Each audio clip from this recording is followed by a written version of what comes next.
Hello everyone, welcome back. आज के इस वीडियो में हम कंप्लीट करेंगे आपकी प्रश्न बैंक 2021-22। सब्जेक्ट है आपका इंग्लिश और आपकी क्लास है 11th। इसमें हम आपके सेक्शन सी में जो fill in the blanks do as directed है उनको पहले कंप्लीट करेंगे। इसके बाद नेक्स्ट टैग को कंप्लीट करेंगे, note making summary, question answer, जो भी आपकी क्वेश्चन बैंक में दिया हुआ है। इन आने वाले 5 से 7 दिनों में हम इसको कंप्लीट कर लेंगे आपके पेपर आने के पहले। तो यहाँ पर आप मेरे साथ बने रहिए, और यदि आप वीडियो पर पहली बार आए हैं तो आप इस वीडियो को देखिए। आपको अच्छा लगता है लाइक करके जरूर जाएगा, उसके बाद शेयर कीजिएगा। तो हम यहाँ पर सबसे पहले सेक्शन सी पर आ जाते हैं। और सेक्शन बी जो आपका राइटिंग स्किल का है, जिसमें पोस्टर, एडवर्टीजमेंट, लेटर वगैरह है, आप इनके लिए प्ले लिस्ट चेक कर लीजिएगा। पोस्टर वगैरह सबका आपको वीडियो मिल जाएगा, और जो वीडियोज अवेलेबल नहीं है उनको भी मैं आपके लिए अवेलेबल करवा दूंगा आपके एग्ज़ाम के पहले। तो यहाँ पर आप समझिए सेक्शन सी जो ग्रामर का है, इसमें आपको क्वेश्चन नंबर 4 जैसा यहाँ पर दिया हुआ है, आपके पेपर में भी क्वेश्चन रहेगा और उसमें रहेगा फिल इन द ब्लैंक्स, यानी रिक्त स्थानों की पूर्ति कीजिए। अब रिक्त स्थानों की पूर्ति आपको करना है तो आपके 5 मार्क्स इसके रहेंगे, और आपके इसमें 45 एग्जाम्पल्स दिए हैं, जो कि सफिशियंट है आपकी स्टडी करने के लिए या फिर रिवीजन करने के लिए। आप इनको समझ लेंगे तो आपको किसी और अलग से ग्रामर को देखने की आवश्यकता नहीं होगी, अकॉर्डिंग टू मी। यहाँ पर पहला आपका सेंटेंस है, हॉलैंड इज यूरोपियन कंट्री। यहाँ पर आपसे कहा गया कि आपको आर्टिकल ए, एन और द लगाना है। हॉलैंड एक यूरोपियन कंट्री है। जब आप यूरोप को बोलते हैं तो आप ऐसे बोलते हैं यूरोपियन। कैसे बोलते हैं? यूरोपियन। और आर्टिकल लगाने के नियम है कि जो ए और एन है यह सिंगुलर के साथ आएंगे, एक वचन के साथ में, और आपका द जो है डेफिनेट के साथ आएगा, निश्चित चीज़ों के साथ में, और जो अकेली इकलौती हो उसके साथ कोई ना उसके साथ आता है, और साथ में प्लूरल के साथ भी आता है और सिंगुलर के साथ भी आता है। तो यहाँ पर ये Holland is European country, Holland एक यूरोपियन कंट्री है, कोई नई बात नहीं है। तो यहाँ पर आपको उच्चारण के अनुसार ए और एन लगाना होगा। तो यहाँ पर जब आप इसका उच्चारण करते हो तो आप बोलते हैं य, और यह आप सभी जानते हैं कि हिंदी वर्णमाला का कॉन्सोनेंट है, और यदि वर्णमाला के अनुसार आपका कॉन्सोनेंट यानी व्यंजन का साउंड निकलता है तो आपको ए लगाना होता है, और यदि स्वर का साउंड निकलता है हिंदी वर्णमाला के तब आप एन लगाते हैं। तो आपका जो व्यंजन साउंड आ रहा है इसलिए आप यहाँ पर क्या लगा देंगे? आप यहाँ पर ए लगा देंगे।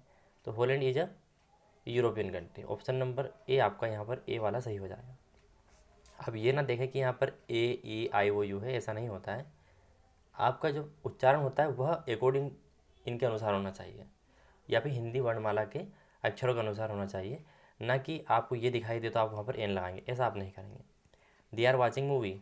अब यहाँ पर आप देखिए वे मूवी देख रहे थे, तो मूवी में आप इसको बोलते हैं मूवी। तो म आप सभी जानते हैं क्या है? म व्यंजन है, और उच्चारण यदि देखा जाए तो इंग्लिश के भी कॉन्सोनेंट का है और हिंदी के भी। तो यहाँ पर आपका क्या आ जाएगा? ए आ जाएगा। तो ऑप्शन नंबर आपका इसमें भी ए सही है और इसमें भी ए सही है। Suresh is boy who has got a place in the merit list. अब यहाँ पर देखिए, सुरेश एक लड़का है जिसने कि मेरिट लिस्ट में अपना स्थान बनाया है, या फिर मेरिट लिस्ट में जो अपना नाम बना चुका है। यहाँ पर सुरेश इज अ बॉय होता तब हम बॉय के अनुसार, जो कि हम ब का उच्चारण कर रहे हैं बॉय, ठीक है, तो हम लगा देते हैं आपका कॉन्सोनेंट साउंड के हिसाब से ए। लेकिन आप देखिए who has got a place in merit list, जिसने कि मेरिट में, यानी जो मेरिट होती है उसमें अपना स्थान बना चुका है। तो क्या आपको नहीं लग रहा है कि सुरेश के बारे में ही यह बात कही जा रही है? जी बिल्कुल, कि हाँ सर ये वही लड़का है जो मेरिट में नाम बना चुका है। तो क्या इसके बारे में हमें अतिरिक्त जानकारी नहीं दी गई है? दी गई है। तो इसका मतलब यह सेंटेंस डेफिनेट है, और यह लड़का भी डेफिनेट है, क्योंकि जिसके बारे में हमें थोड़ा कुछ पता हो, जिसके बारे में हम जानते हैं, या जो जिसका ऐसा सेंटेंस में अर्थ निकल रहा है, इसमें निकल रहा है कि सुरेश एक लड़का है जो मेरिट में नाम बना चुका है, जो जिसका जिसे जिसको, ऐसा सेंटेंस इसके बाद में आता है, तो फिर आप डेफिनेट आर्टिकल द लगाएंगे। क्योंकि उन्होंने सेंटेंस को सिर्फ यहाँ ख़त्म नहीं किया कि सुरेश एक लड़का है तो हम अ लगा देते हैं बॉय, बट उन्होंने इसके बारे में बताया है कि यह वही लड़का है जिसने मेरिट में अपना नाम बनाया है। तो इसके बारे में हमें और एडिशनल जानकारी मिल रही है, इसका मतलब ये डेफिनेट है। तो आप यहाँ पर द लगा देंगे। आई होप ये आपको क्लियर हो गया होगा। वैसे यहाँ पर देखिए मोनिका इज BSc स्टूडेंट। तो BSc में यदि आप देखेंगे तो आप ब से उच्चारण करते हैं, जो कि आपका व्यंजन का उच्चारण हो रहा है। कैसा उच्चारण हो रहा है? कॉन्सोनेंट का, कॉन्सोनेंट साउंड का उच्चारण हो रहा है, और उच्चारण के अनुसार ही हम आर्टिकल लगाते हैं। तो यहाँ पर आपका हो जाएगा अब BSc स्टूडेंट। यहाँ पर भी आपका ए सही हो जाएगा। अब Monika is a BA student, फिर इसका आगे होता है who has got a place in merit list, तो फिर हम इसमें भी द लगा देते हैं। क्लियर हो गई? अभी यहाँ पर बात क्या कही गई? सिर्फ स्टूडेंट बताया गया, और एडिशनल जानकारी, अतिरिक्त जानकारी हमारे पास नहीं है। He is MBA, MLA, MA, ऐसा कोई सेंटेंस आए जिसको बोलने में आपको ए का उच्चारण करना हो, जैसे कि आप इसको बोलेंगे MBA। तो आप सभी जानते हैं कि यदि आप स्वर के अनुसार देखेंगे, हिंदी वर्णमाला के स्वर के अनुसार, तो अ, ई जो आपके स्वर होते हैं उनमें से ए भी होता है एक, और ये आपका उच्चारण हो रहा है हिंदी वर्णमाला के स्वर का, इसलिए यहाँ पर आ जाएगा एन। तो यहाँ पर MP MLA एम आपको दिखे तो आपको फिर यहाँ पर क्या लगा देना, एन लगा देना उच्चारण के अनुसार ही। आप एम ना देखें कि ये व्यंजन है इंग्लिश का, नहीं, उच्चारण के अकॉर्डिंग लगाते हैं। अब आ जाता है आपका 6 नंबर का sentence, mount Everest is highest peak in the world. जो माउंट एवरेस्ट है वह वर्ल्ड की सबसे ऊंची चोटी है। हमें इस बात से मतलब नहीं है कि ऊंची चोटी है कि निचली चोटी है, हमें इस बात से मतलब है कि आर्टिकल क्या आएगा। तो ये आपका हाई है, हाई जो कि आपकी एक पॉजिटिव डिग्री होती है। इसके बाद इसमें ER जोड़ देंगे तो हायर आपकी कंपेरेटिव डिग्री हो जाएगी, और यदि आप इसमें EST जोड़ देंगे तो ये आपकी सुपरलेटिव डिग्री हो जाएगी। और डिग्री हमेशा एडजेक्टिव की बनती है, तो ये आपका एडजेक्टिव है। और जब आपको EST दिखे या फिर मोस्ट ब्यूटीफुल, मोर ब्यूटीफुल, मोर नहीं मोस्ट ब्यूटीफुल आपको दिखे, तब आपको EST या मोस्ट वाले में द आगे लगा देना है। तो यहाँ पर आप EST देखकर सीधा द लगा देंगे। बेस्ट भी दिखता है तो हम बेस्ट का आगे द लगाते हैं, क्यों? क्योंकि वह सुपरलेटिव डिग्री होता है। 7 नंबर वाले सेंटेंस पर आ जाइए, he has not goat money in his pocket. अब यहाँ पूछा गया कि उसके पॉकेट में कोई मनी नहीं है। तो यहाँ पर ये सेंटेंस आपको कैसा लग रहा है? नकारात्मक, यानी आप कहेंगे सर ये तो नेगेटिव है क्योंकि यहाँ पर हैज़ नॉट लिखा है। तो आपके पास फ्यू और सम जो है, सम का उपयोग कहाँ करते हैं हम? पॉजिटिव सेंटेंस में जो कि सकारात्मक हो, आपका अफर्मेटिव सेंटेंस हो और पॉजिटिव सेंस दे रहा हो, तो ये तो नेगेटिव हो गया। और ए नहीं कहा लगता है जहाँ पर आपका नेगेटिव सेंटेंस हो और साथ में क्वेश्चन मार्क वाला हो, यानी इंटेरोगेटिव प्रश्नवाचक हो, तो यहाँ पर अभी ए नहीं लग जाएगा। और फ्यू जो है आपका किसके आगे लगता है? फ्यू हमेशा काउंटेबल नाउन के आगे लगता है।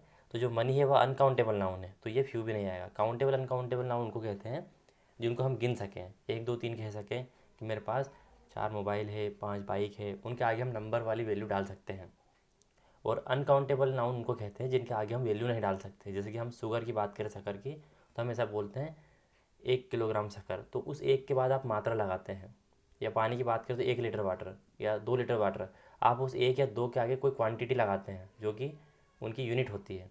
तो यदि आप किसी चीज़ को लीटर, ग्राम या मात्रा में नापते हैं, गोल्ड, सोना, मनी, इनमें सब कुछ आ जाता है आपका धन संपत्ति, तो मनी जो है इसमें सब आ जाता है, रुपया, पैसा, दिरहम, गोल्ड वगैरह सभी। तो आप इसको काउंट नहीं कर सकते मनी को, तो यह अनकाउंटेबल है। और फ्यू तो हमेशा काउंटेबल में आता है, इसलिए यहाँ पर फ्यू नहीं आएगा।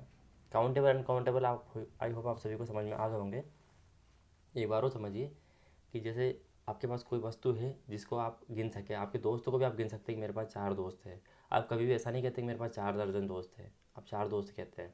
वहीं यदि हम बनाना खरीदने जाएंगे तो हम 4 दर्जन कहेंगे। तो जिन चीज़ों को हम गिन सकें, 1 2 3 कर सकें, उनके आगे हम जो है एनी और सम दोनों लगा सकते हैं। और फ्यू जो है वह आपका सिर्फ काउंटेबल नाउन के साथ आएगा, जिससे कि 2 कार जिनका हम बहुवचन भी बना सकें। मार्कर पेन है तो 5 मार्कर पेन्स, 4 बंगलो है तो 4 बंगलोज, या 10 घर है तो 10 हाउसेस, ऐसे।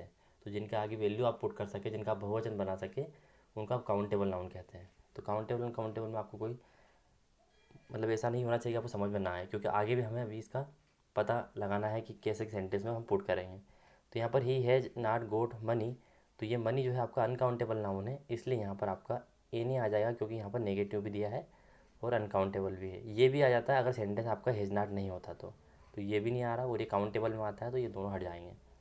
How time do you take to reach your school, तुम्हें अपने स्कूल पहुँचने में कितना समय लगता है। इन तीनों का अर्थ मेनी, मच, कितना, पर्याप्त, अधिक होता है, और एनी का मतलब कोई होता है। तो हाउ एनी टाइम, तुम्हें कोई टाइम लगता है अपने स्कूल पहुंचने में, नहीं, कोई वाली तो बात ही नहीं हो रही है, वो नेगेटिव और प्रश्नवाचक सेंटेंस है ही नहीं। आप कहेंगे सर प्रश्नवाचक है, हाँ है, लेकिन आप ऐसा कैसे बोलें कि तुम्हें मतलब कितना, कोई टाइम लगता है, कोई टाइम कैसे बोलेंगे? एनी मतलब कोई होता है, मच या मैनी दोनों में से क्या आएगा? तो जो मैनी है ना, मैनी यह काउंटेबल नाउन के साथ आता है, जैसे कि पेन हो गया, जैसे कि कार हो गया, जैसे कि फ्रेंड हो गया। अब देखो इनके आगे मैं लिख सकता हूँ 4 दोस्त, 2 कार, 25 फ्रेंड्स, मतलब इनके आगे मैं नंबर वाली वैल्यू पुट कर सकता हूँ। तो ये सब काउंटेबल है जिनको गिन सकें। और टाइम वाली बात हो गई। अब हमारे पास क्या दिया? टाइम दिया है। अब मेरी बात को ध्यान रखना, जैसे कि मैं लिख दिया वाटर, मैंने लिख दिया मिल्क,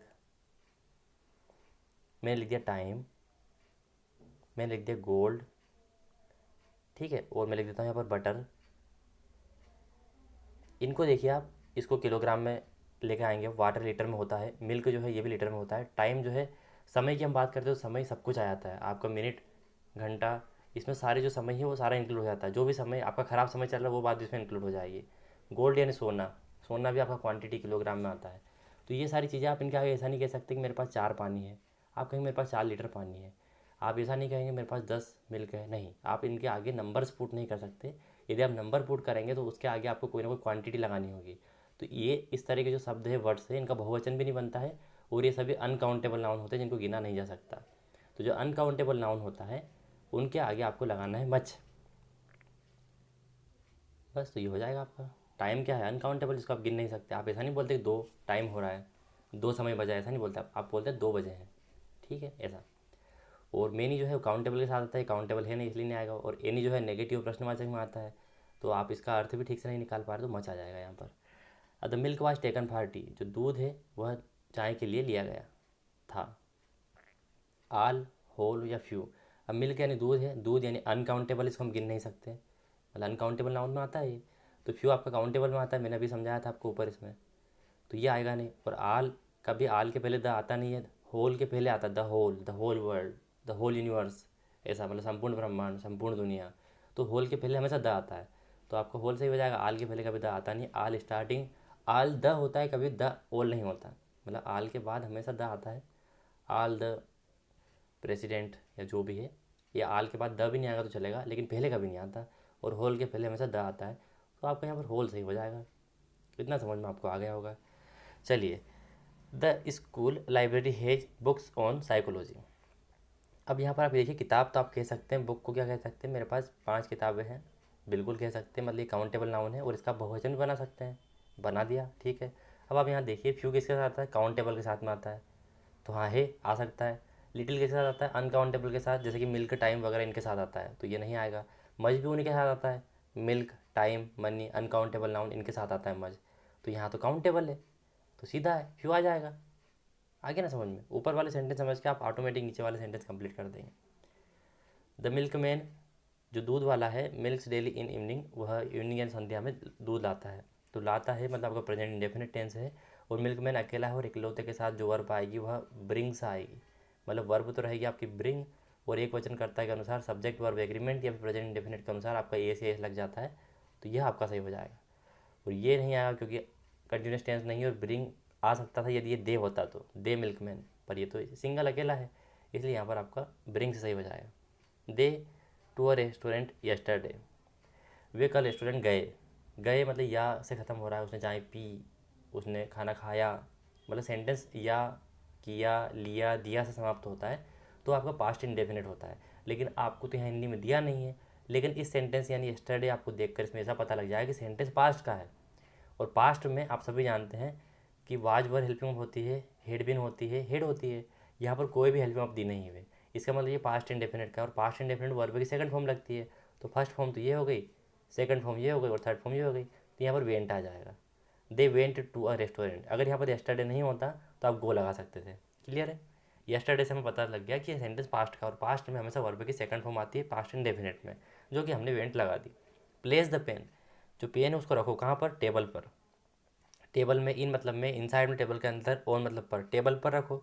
जैसे ये टेबल है, इसके ऊपर यदि बैग भी रखा है, ग्लास भी रखा है, उसके बाद में कार रख दो, मान लो टेबल पर रखी तो नहीं जा सकती, तो ये सारी चीज़ें इसके ऊपर रखी है, वो विराम अवस्था में है और एक दूसरे की सत्ता से टच हो रही है, तो आप ऑन लगाएंगे हमेशा। जैसे कि put your bag on table, अपना जो बैग है वो टेबल पर रखो, पर ऑन का मतलब भी होता है, ठीक है, तो आप यहाँ पर लगाएंगे on. Place the pain on the table, क्या होनी चाहिए कंडीशन? कंडीशन ये होनी चाहिए कि एक सरफेस के ऊपर दूसरी चीज़ रखी होनी चाहिए विराम अवस्था में, और उनकी सतह जो है आपस में टच होना चाहिए, हिलना डुलना नहीं चाहिए, तब आप लगाएंगे ऑन हमेशा। जैसे कि put your mobile phone on desk, यानी टेबल या डेस्क पर अपना मोबाइल फ़ोन रखो, है ना। Your bag on the table, तुम्हारा बैग टेबल पर है। Your copy on the table, तुम्हारी कॉपी जो है टेबल पर है, ऐसे। ही इज़ पुअर, वह गरीब है।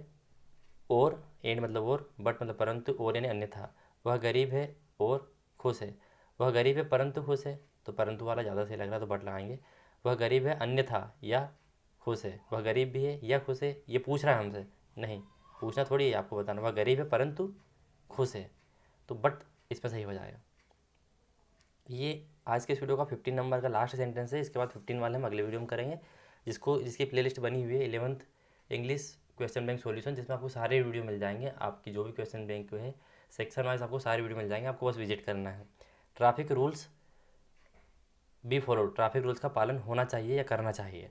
तो मस्ट का मतलब चाहिए, शुड का मतलब चाहिए, और कैन का मतलब कर सकते हैं। तो ट्रैफिक रूल्स का पालन कर सकते हैं, ये थोड़ा अजीब लग रहा है, वियर्ड लग रहा है, मतलब पढ़ने में अच्छा नहीं लग रहा है, और ये इनफॉर्मल लग रहा है, अनौपचारिक लग रहा है। शुड हम जब बोलते हैं जब आपको सलाह दी जाती है, तो किसी को सलाह नहीं दी जा रही है, एक सेंटेंस है कि ट्रैफिक रूल्स का सभी को पालन करना चाहिए, ये अनिवार्य है। कोई पर्टिकुलर किसी व्यक्ति को नहीं बोला चाहिए कि तुम्हें ट्रैफिक रूल्स का पालन करना चाहिए, उसको सलाह नहीं दी जा रही है। तो सलाह में हमेशा शुड लगाते तो इसमें आएगा नहीं, मस्ट बचा हमारे पास तो मस्ट लगा देंगे, ठीक है। और यदि सेंटेंस ऐसा होता वी फॉलो ट्रैफिक रूल्स, तो वी आउट टू लग सकता था, क्या लग सकता था, आउट टू। यदि आगे आपका एक सब्जेक्ट होता और फिर आपको नैतिक मूल्यों की बात होती तो आउट टू लगा सकते हैं, लेकिन यहाँ आउट टू दिया ही नहीं है, तो इसको मत समझो, आगे कोई सेंटेंस आएगा तो समझा दूंगा। यदि मस्ट और आउट टू दिया हो तो आप आउट टू लगाएंगे नैतिक मूल्यों वाली बात में। और हमेशा मस्ट जब लगता है जब अगर आप ऐसा नहीं करते हैं, आपकी मजबूरी है कि आपको करना ही पड़ेगा, अन्यथा आपका चालान कट जाएगा, आपका नुकसान हो जाएगा, तब आप मस्ट लगाएंगे। यहाँ पर भी ऐसा फील हो रहा है कि ट्रैफिक रूल्स का पालन नहीं करेंगे तो चालान आपका कट सकता है या आपको नुकसान हो सकता है, तो मस्ट लगेगा। लेकिन यदि ऐसा हो जाएगा V dot dot dot follow traffic rules, ऐसा होता तो वी के बाद अगर आपको ब्रैकेट में मस्ट या आउट टू दिया होता, आउट और टू भी होना चाहिए साथ में, तब आप आउट टू लगाते, क्योंकि ये सलाह नहीं है, यह नैतिक मूल्यों की बात है कि हमें हमारे देश का सम्मान करना चाहिए, राष्ट्रीय गान का सम्मान करना चाहिए, अपने टीचर का सम्मान करना चाहिए, माता पिता के पैर छूने चाहिए, आपके नैतिक मूल्य कर्तव्य की बात होती है, तब आप आउट टू लगाते हैं। पर आपको यहाँ पर आउट टू दिया नहीं है, मैंने आपको समझाया ताकि आपको आ जाए तो आप गलत करके ना आए। आई होप दोस्तों ये सब कुछ आपको समझ में आ गया होगा। मिलते हैं ऐसे इन्फॉर्मेटिव वीडियो में। वीडियो अच्छा लगा तो लाइक जरूर कीजिएगा। साथ में हर वीडियो के अपडेट के लिए आप टेलीग्राम की चैनल की लिंक आपको डिस्क्रिप्शन में मिलेगी, वहाँ ज्वाइन कर सकते हैं। और आप प्लेलिस्ट विजिट कीजिएगा, पोस्टर, एडवर्टीजमेंट, लेटर, एप्लीकेशन सब कुछ आपको मिल जाएगा।